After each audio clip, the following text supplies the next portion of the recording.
Do you know that you might have Nephilim blood running through your veins? In 1911, newspapers reported the discovery of giant skeletons in a cave in Lovelock, Nevada, some measuring over 9 feet tall. But as quickly as they were found, they vanished. The thing is, they weren't the first. From mounds to valleys, the remains of giants have been dug up, photographed, and quietly removed from public record. If you wonder why, then brace yourself. The official backstory runs deep, far deep into uncountable millennia back in time. Where did those giant bones come from? What if they belong to the descendants of the Nephilim? And if they do, how did the Nephilim escape the Great Flood and survive till this day? We will find out together in this new episode of Secret Origins. Welcome. First, let's take a trip to where it all began. The Bible. Genesis 6:1, 2, and 4 says, "When human beings began to increase in number on the earth, and daughters were born to them, the sons of God saw that the daughters of humans were beautiful, and they married any of them they chose." The Nephilim were on the earth in those days, and also afterward, when the sons of God went to the daughters of humans and had children by them. They were the heroes of old, men of renown. In those days, there was an abominable relationship between the sons of God and the daughters of men. Like many scholars say, these sons of God were fallen angels sent to earth on a mission. But while on the job, they got sidetracked by the irresistible beauty before their eyes. The fallen angels found the daughters of men too pretty to resist. So they took the women for wives and had children by them. The result? An unholy combination of spirit and human, the Nephilim. What would one expect from the relationship between mortals and immortals? A normal child was far from the line. So these women bore children who were nothing like normal humans. Instead, they towered as lumbering giants and were even known to be wicked. Not only were they physically intimidating, but their presence on the earth wrought a great dilemma for people at the time. Adding this to the atrocities committed by Sodom and Gomorrah, it was not long before God became fed up. He knew it was time to clean up.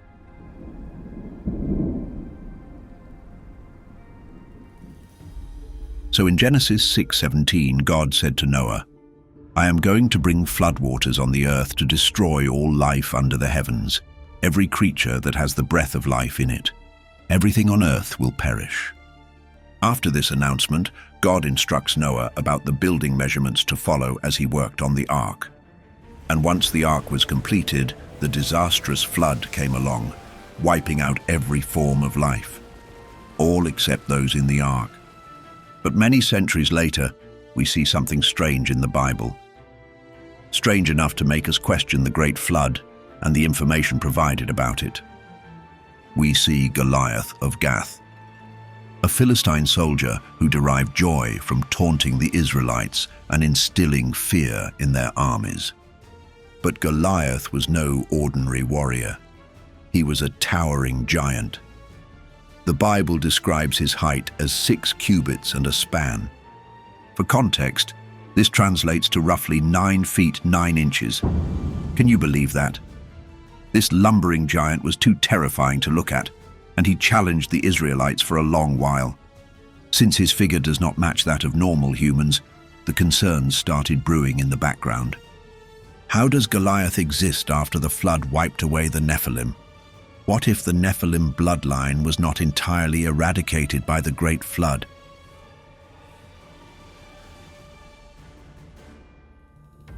Imagine this. The rain is falling heavily. The floodwaters are rising above buildings and every existing structure. The only thing afloat the volume of water is an ark. Noah's Ark.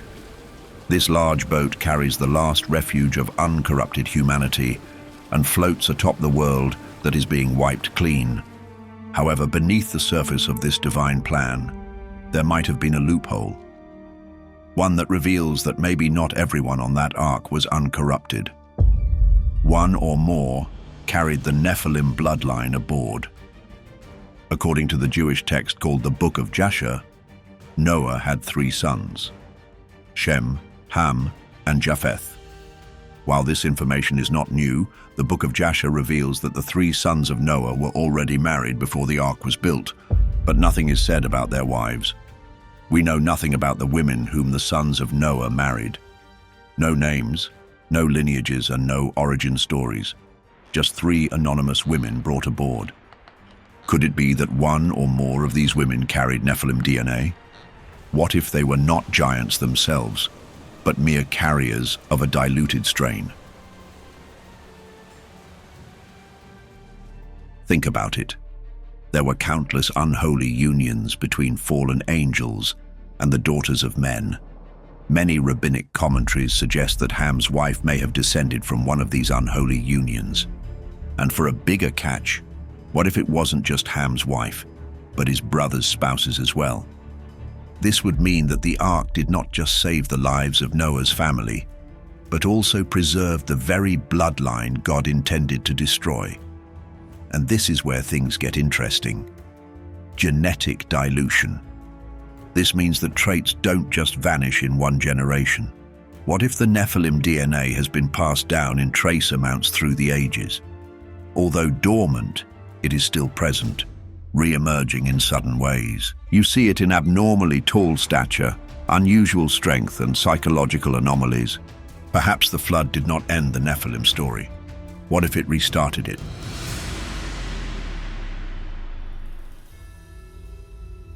It does not end here.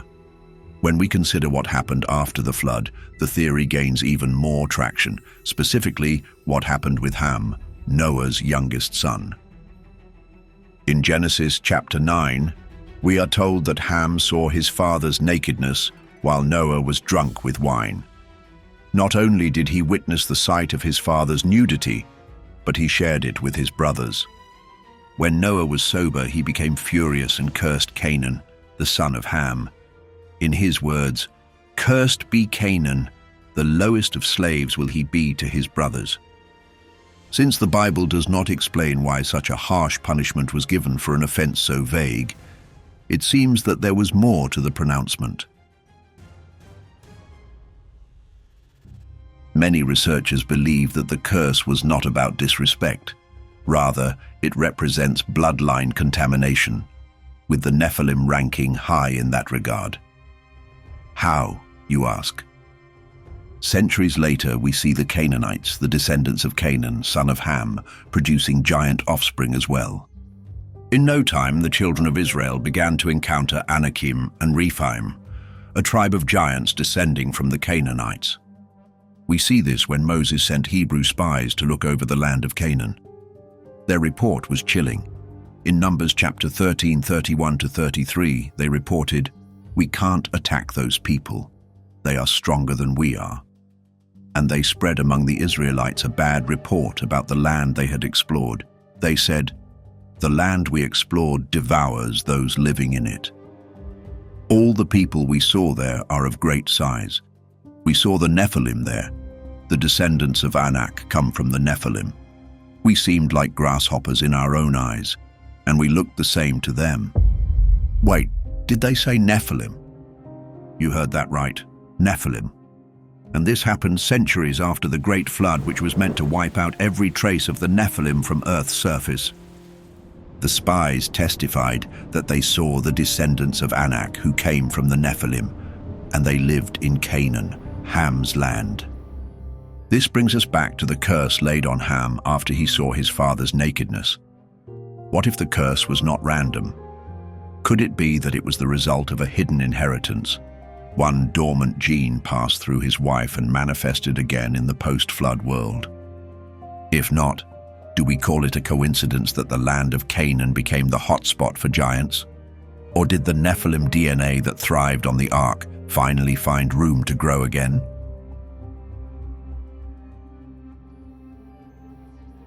We know. This theory almost sounds like blasphemy to the ears.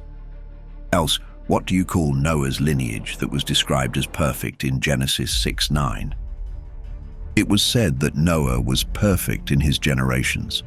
This would mean that not one unholy breath could be found in Noah's lineage, both in his past and present.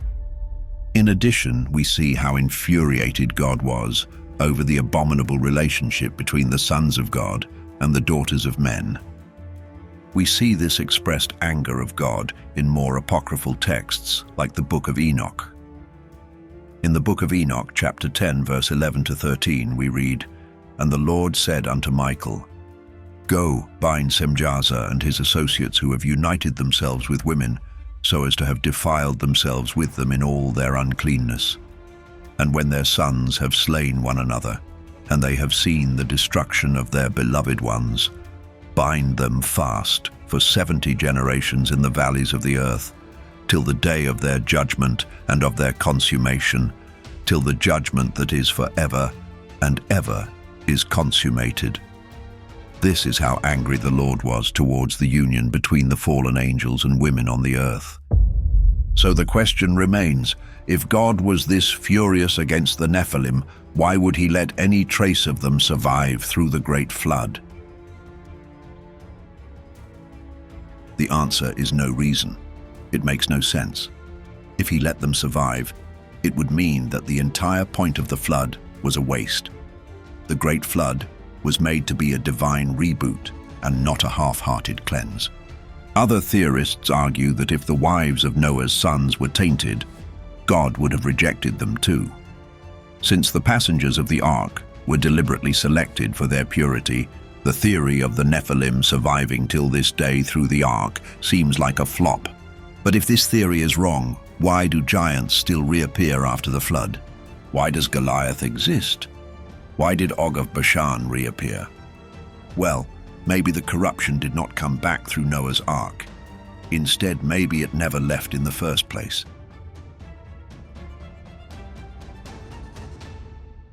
If the Nephilim did not survive the flood, then someone must have recreated them. This is the heart of the second theory, known by many as the second incursion hypothesis.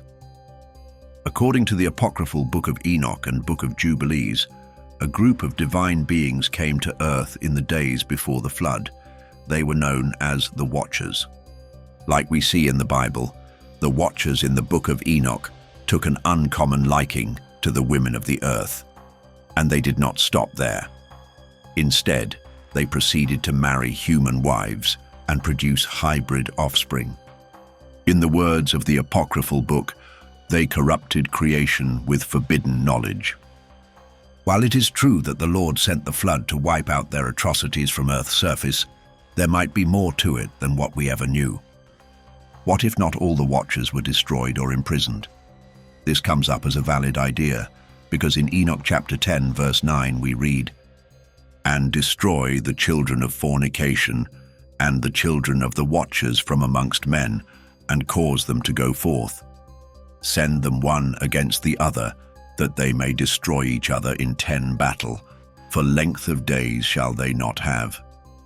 This means that not all were destroyed by the flood.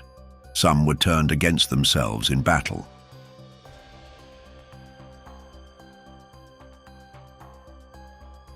The second invasion hypothesis suggests that a second group of Watchers or fallen angels descended when the flood was over.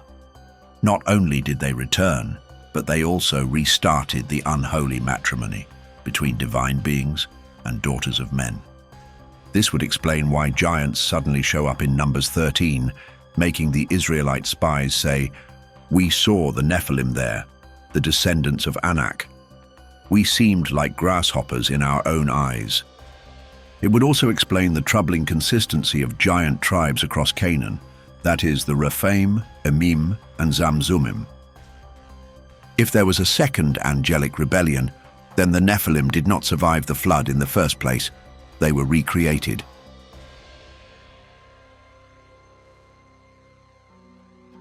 If the recreation talk surprises you, think again.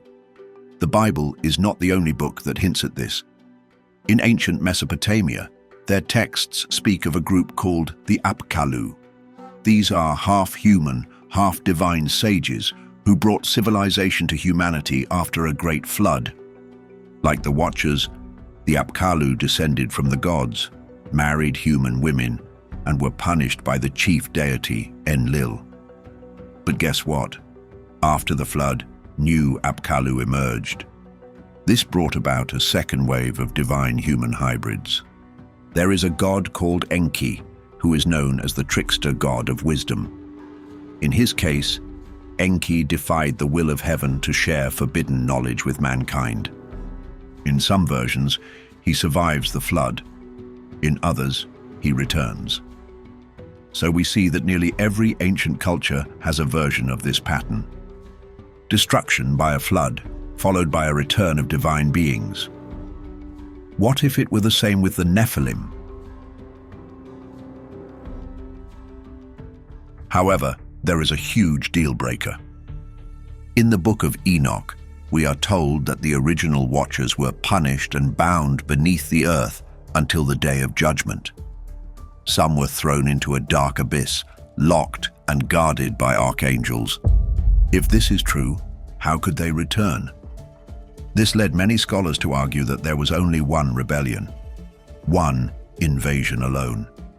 Everything after the flood, including the Canaan giants and Goliath of Gath, was the result of surviving genetic lines, not new unions between angels and women. Some notorious scholars suggest that only the chief watchers were imprisoned, leaving lower-ranking rebels free to act again. Others claim that new fallen angels may have joined Satan's cause after the flood, carrying on the corruption from where their predecessors left off. If you found the second invasion theory terrifying, brace yourself. There is a creepier way that the Nephilim may have used to retain their DNA among us today. Picture this. There is war in the land, and everyone is running for their lives. Many will remember their passports and book emergency flights, while others will use alternative routes. For a hybrid species like the Nephilim, an alternative route may have been underground. According to some Bible theorists, the Nephilim were not totally wiped out by the flood. They survived by retreating beneath the surface of the earth. Caves, vast tunnels, and the hollow earth, you name it.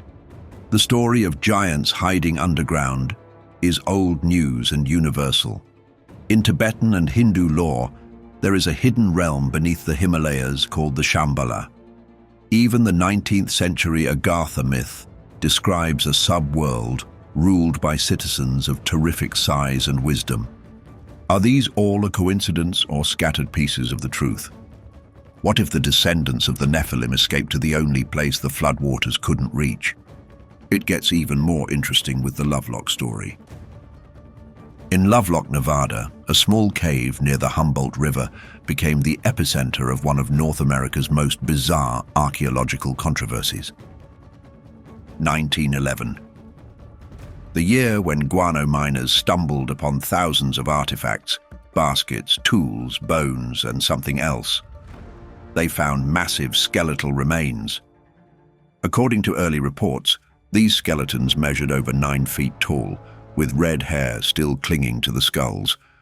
Newspapers caught fire with the story. The Nevada State Journal also reported in 1931 that 2 skeletons, one 8 feet, the other over 10 feet, were unearthed in nearby lake beds. Local museums like the Humboldt Museum held samples of the giant sandals and bone fragments, but over time the giant remains began to vanish. Some say they were turned over to the Smithsonian, never to be seen again. Enter the conspiracy alarm.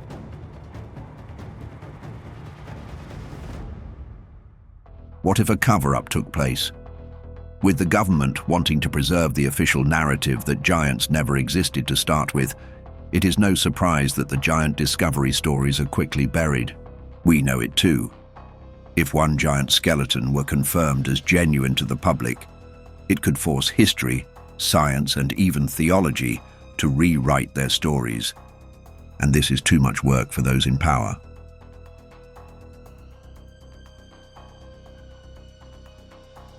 Of course, mainstream archaeology says, not so fast. Most experts attribute the Lovelock discoveries to exaggeration, misinterpretation, or outright hoaxes. They say the so-called giant skulls were likely from large Native American individuals or distorted through storytelling. In 2014, the Smithsonian officially denied ever possessing giant skeletons from Lovelock or elsewhere. DNA tests on red-haired mummies from Peru, once thought to be Nephilim, showed nothing outside the range of normal human variation. To the public eye, no verified Nephilim DNA has ever been recovered. No skeleton over 8 feet has been conclusively documented and peer-reviewed. Still, the stories don't die. They keep surfacing, repeating, evolving. So if there's nothing down there, why are so many cultures so sure there is?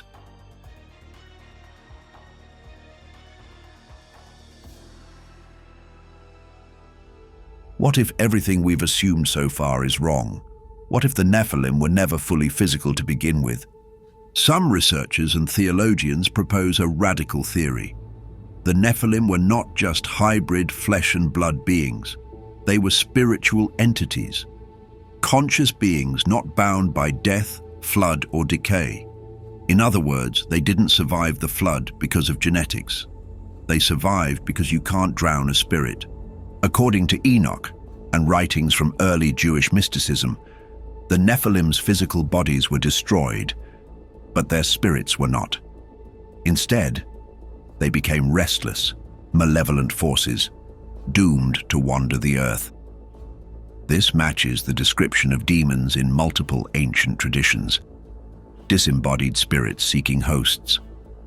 In this view, the Nephilim are not extinct. They're just invisible. And worse, they're still active. Some believe they operate through possession. That is, they embed themselves within humans, bloodlines, or systems of power. These carriers may not know they are host, yet they exhibit certain traits: a thirst for control, manipulation, cruelty, even supernatural charisma. This isn't just mythology. It mirrors Sumerian exorcism texts, Christian deliverance theology, and even modern UFO abduction lore. Once again, the question arises: are we dealing with ancient spirits or something far stranger?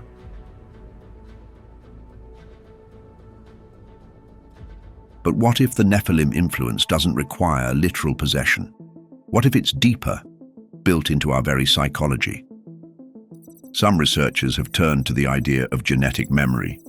This is a controversial but growing field, suggesting we can inherit more than just physical traits. Trauma, instinctual fears, and even behavioral patterns may be passed down epigenetically. Now imagine this applied to the Nephilim. Even if their DNA didn't survive intact, perhaps their urges did. Their lust for domination, their obsession with forbidden knowledge, their rebellion against divine order, you name it. What if those tendencies echo through us? Could this explain humanity's persistent fascination with giants, hybrids, and transhumanism? How about our hunger for power, control, and for becoming gods ourselves? It's a chilling thought that the Nephilim are not just in our myths, but in our minds. Not just walking among us, but whispering into our beings and guiding us.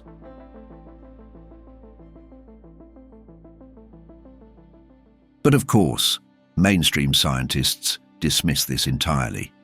There is no proven framework for spiritual genetics or consciousness transfer across generations. Theories of possession or inherited demonic traits are often lumped into paranormal pseudoscience, but the theory has traction in religious and paranormal communities, where stories of ancestral curses, occult bloodlines, and generational spirits are taken seriously. And the longer these legends survive and repeat across cultures, the harder they are to ignore. Whether it's literal or symbolic, the Nephilim may have found a way to live on, not in our blood, but also in our behavior.